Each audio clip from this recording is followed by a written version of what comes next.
Ada yang tidak boleh orang sukses, tapi menderita sih jangan, tapi jangan sukses aja. Gak apa-apa naik, cuman gak usah bagus lah nilainya. Gak apa-apa dia beli motor, tapi yang jelek, yang tua.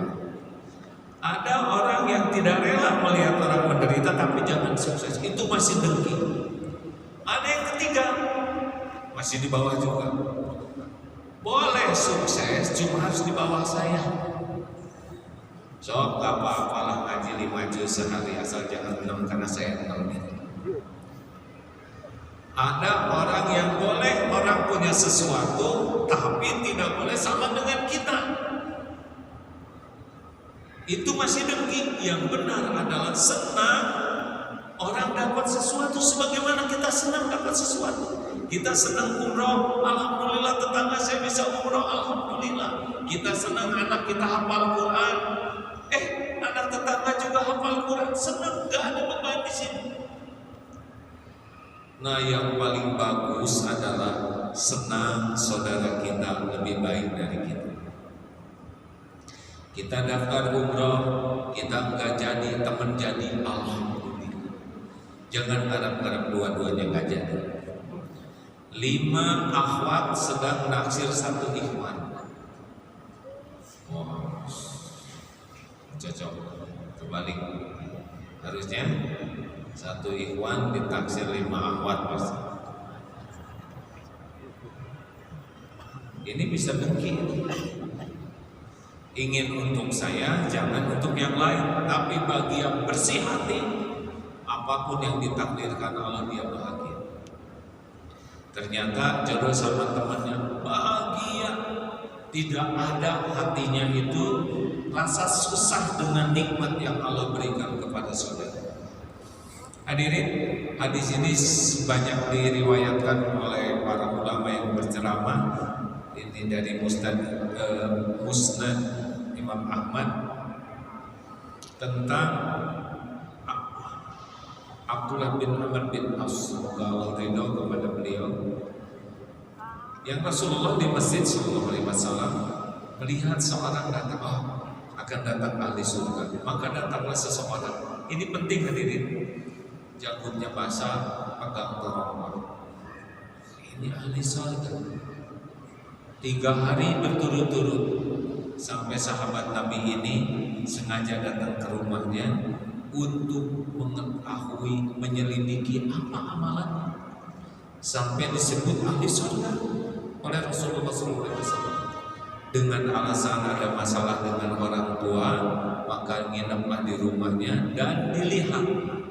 Ternyata ibadahnya standar. Tidak ahli tahajud yang hebat, tidak ahli ibadah yang hebat.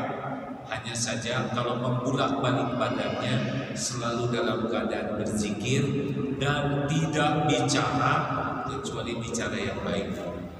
Pada hari ketiga, sahabatku, sebetulnya saya mendengar dari Rasulullah berkata sesuatu ya tentang engkau. Tapi maaf ya, sesudah saya lihat ibadahmu biasa saja. Ya, saya seperti yang kau lihat, seperti ini. Oh, begitu. Cuma ada satu yang tidak ada di hati saya. Saya tidak mendengki dengan apa yang Allah berikan kepada saudara-saudara saya. Itu kan dia. Kita sholat, kita sahur, kita ngaji, kita ke majelis taklim, tapi di sini penuh kedengkian, tidak suka lihat orang lain dapat nikmat. Ini tadi ada majelis ke sini, bagi pendengki, ngapain tadi ada? Wah, itu kotor hati, udah nggak apa-apa. Dakwah itu beragam caranya, benar? Hati-hati ini, periksa hati kita. Biasanya yang dengki ini, sebentar lagi kita memasuki Mudengnas, sudah tahu musim dengki nasional, pilkada, pemilihan kepala daerah langsung. Jangan sampai dengki ya. Tenang saja. Pertama, kita belum tentu hidup tahun 2024. Yang kedua, kita bukan capresnya. Yang ketiga, ada Allah yang atur semua. Tunaikan saja apa yang menjadi kewajiban kita tanpa harus dengki-dengkian. Betul? Bagi yang merasa ibadahnya pas-pasan, bersihkan hati. Jangan ada susah. Lihat Allah memberikan nikmat kepada saudara kita. Yang membagikan nikmat itu cuma satu, Allah Subhanahu wa ta'ala. Wa ma bikum min nikmatin faminallah. Nikmat apapun yang ada padamu hanya dari Allah, sesuka Allah. Jangan riweh dengan takdir Allah untuk saudara kita lainnya. Jangankan semajlis seperti ini, seibu sebapak saja beda-beda takdirnya. Betul? Jangankan seangkatan, seibu sebapak, lihat nanti lebaran. Beda-beda. Suka-suka Allah. Kalau kepada saudara kita Allah kasih nikmat, kita ikut bahagia. Allah memberi ujian, kita ikut prihatin. Itu sah hati kita sebagai orang beriman.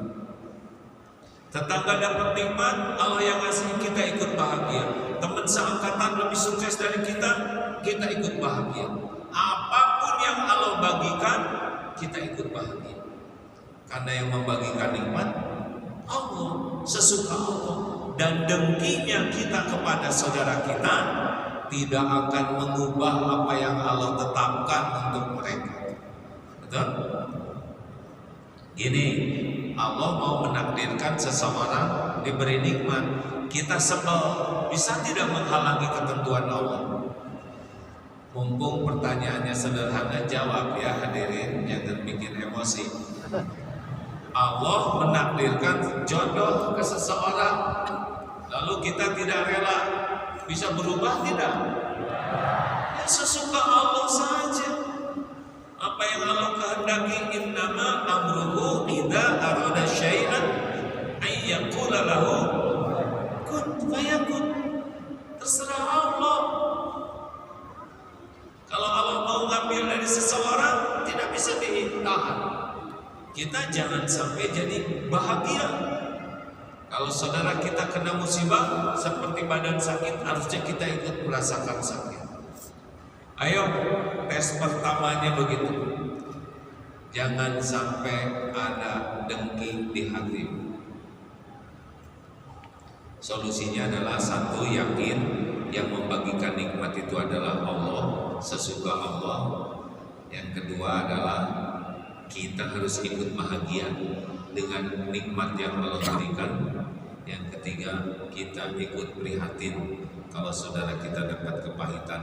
Satu baru, la yu'minu ahadukum, keyakinan kita. Mikir, kalau tetangganya ganti kendaraan, udah apa, ibu jangan ganti kulit ya. Temen naik pangkat, ini naik tensi, musim mutasi di kantor itu biasa, bukan musim mutilasi ya. Tenang saja. Tidak harus kalau jabatan itu untuk kita, benar? Yang harus itu jabatan kita jadi amal soleh. Gak usah rebutan, tenang saja. Baca surat Ali Imran ayat 26. A'udzubillahi minasyaitonirrajim.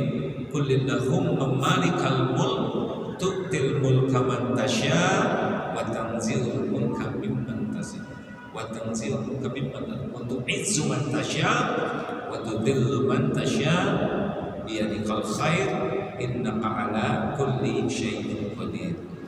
Katakanlah, qulillahumma malikal mulk, engkau berikan kekuasaan, kerajaan, kedudukan kepada siapa yang kau kehendaki.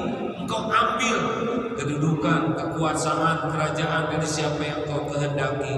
Engkau muliakan siapa yang kau kehendaki. Engkau hinakan siapa yang kau kehendaki. Biyadikal khair, di tanganmu lah segala kebajikan. Innaka, sesungguhnya engkau ala kulli syai'in qadir, maha kuasa atas segala-galanya. Jadi jabatan pangkat itu Allah yang menetapkan sebagai ujian, bukan sebagai nikmat. Nikmat itu kalau bisa lulus. Makanya antara jabatan dengan kemuliaan dipisahkan. Kalau diberi jabatan dia bisa menunaikannya dengan sesuai yang Allah sukai, baru Allah beri kemuliaan. Kalau diberi pangkat jabatan dan tidak amanah, Allah beri kehinaan. Makanya kalau diberi jabatan itu jangan dulu syukuran, kan belum kerjanya, ya. Masa masuk ke kelas syukuran, kan belum ngerjain PR-nya. Halo. Nah, sudah jangan mikirin jabatan, kita nggak punya jabatan apa-apa, paling ketua RT rumah tangga. Dah, bisa dipahami belum? Dah, jangan ribet dengan rezeki orang. Ah, tetangga saya maling, dia sukses, apakah saya ikut bahagia? Nah, itu salah, karena jatuhnya kepada orang yang beriman. Kalau ada koruptor sukses, kita tidak boleh ikut bahagia. Allah sukses dia, itu namanya jadi sekongkol. Ini kepada orang yang beriman. Dua, man kana yu'minu billah wal yawmil akhir falyaqul khairan aw liyasmut. Barang siapa yang beriman kepada Allah dan hari akhir, hendaklah berkata baik atau diam. Tadi yang pertama adalah akhlak terbentuk kalau sudah tidak ada kedengkian dan sayang kepada saudara, ya. Cirinya tadi sudah disampaikan, yang jelek dan yang baik. Sekarang riadoh kedua adalah lisan. Jadi mulut ini fungsinya apa? Coba, mulut gunanya untuk apa? Makan. Kenapa saudara makan?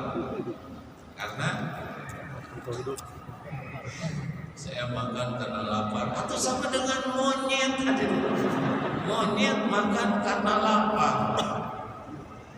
Ayo, karena makin banyak bicara, banyak berpeluang tergelincir kata-kata, juga tergelincir hatinya. Dengan ngobrol, banyak bicara, termasuk saya saat ini aib bisa semakin terbuka, bisa ujub, bisa ria, bisa sum'ah pamer, bisa ghibah, bisa fitnah, bisa ditambah-tambah, bisa bohong, bisa nyakitin orang. Tidak aman banyak bicara, tidak aman kecuali bicara dengan rasa takut kepada Allah. Tidak penting kita dianggap pintar, tidak penting. Yang penting itu pintar, iya kan? Mau apa? Kita ingin dianggap pintar kalau kita bodoh. Mengapa kita harus segala cerita? Supaya dikagumi orang, supaya orang kagum ke kita, menganggap kita luas wawasannya, hebat hafalannya, pintar, daya ingatnya, wawasannya luas. Mau apa? Sedunia memuji kita juga tidak ada gunanya kalau Allah tidak suka kepada kita. Benar? Mau apa sedunia muji ke kita? Gak punya apa-apa makhluk itu. Sedunia memuji kita, tidak ada apa-apanya kalau Allah tidak suka kepada kita. Semua pasti binasa. Yang kekal hanya Allah Subhanahu wa ta'ala. Maka tidak usah sok pintar, tidak usah pamer ilmu kalau tidak pada waktu dan manfaat. Tidak usah pamer wawasan, keahlian, secukupnya saja bicara. Kalau yakin perkataan kita niatnya benar, yang disampaikan benar, bermanfaat, sampaikan secukupnya. Kalau ada orang lain yang sudah mewakili bicara benar, ya udah kita diam aja, tidak perlu ketahuan, kita sudah tahu. Ibu pernah berangkat ke tanah suci, udah diam, jangan ngomong terus. Lihat sajadah, ini nggak cocok dengan Ka'bah yang asli. Saya kan 3 kali ke sana. ada yang nanya, mau apa cerita umrah? Oleh-oleh nggak bawa, akhlak nggak berubah. Mau apa segala diceritakan?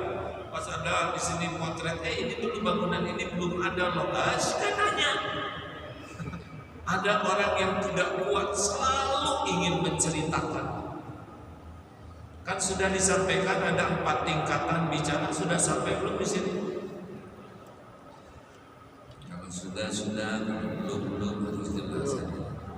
Saya sudah tua nih jadi lupa. Sudah tahu kan ciri kultus orang yang sudah tua, sudah tahu belum? Bagaimana? Ada 3. 1 udah lupa, yang kedua dan ketiga udah lupa kan? Ini juga dicatat ini ngeganggu sih. Astagfirullah, ya Allah, kau maha pengampun. Tergelincir kan? Kalau kita ngobrol ada 4 tingkatan orang bicara. Yang pertama, orang yang benar-benar berkualitas. Kalau bicara apa cirinya? Zikrullah. Pasti membuat orang ingat ke Allah. 2, apa cirinya?